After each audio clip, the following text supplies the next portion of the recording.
ठिकाणी आज खुर्सा बूथ क्रमांक 41 वर आजचा प्रवास आहे। या प्रवासाच्या दरम्यान मतदार यादीचं वाचन कसं करायचं या संदर्भातली सर्व आमच्या या बूथ कमिटीला सूचना दिल्या आणि बूथ कमिटीला सूचना देऊन गावातल्या लोकांशी संपर्क पण साधला, लोकांशी प्रवास पण केला, लोकांचं ऐकून पण घेतलं।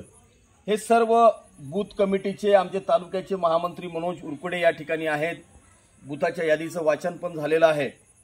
लोकांच्या मनामध्ये फिर एक बार मोदी सरकार ही मानसिकता आहे, पण स्थानिक पातळीवरच्या काही अडचणी लोकांनी व्यक्त केलेल्या आहेत त्या सोडवण्याकरता आपण निश्चितच प्रयत्न करणार आहोत। त्या नोट पण आपण केलेल्या आहेत। एकंदरीत संपूर्ण गावामध्ये छान वातावरण आहे।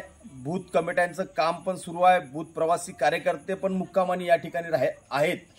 त्याच्यामुळे निश्चितच मला असं वाटतं की या ठिकाणी काम छान तऱ्हेने होईल, चांगलं काम होईल आणि एक येणाऱ्या पुढच्या या आता 2024च्या म्हणजे एप्रिल महिन्यामध्ये होणाऱ्या लोकसभेच्या निवडणुकीमध्ये नक्कीच विजय संपादन करू।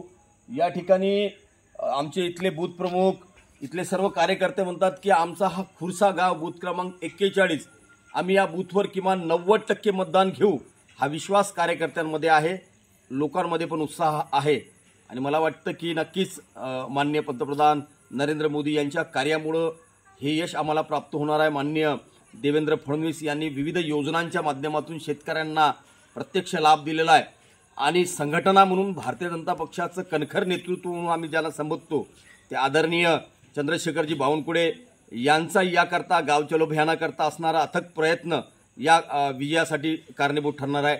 धन्यवाद।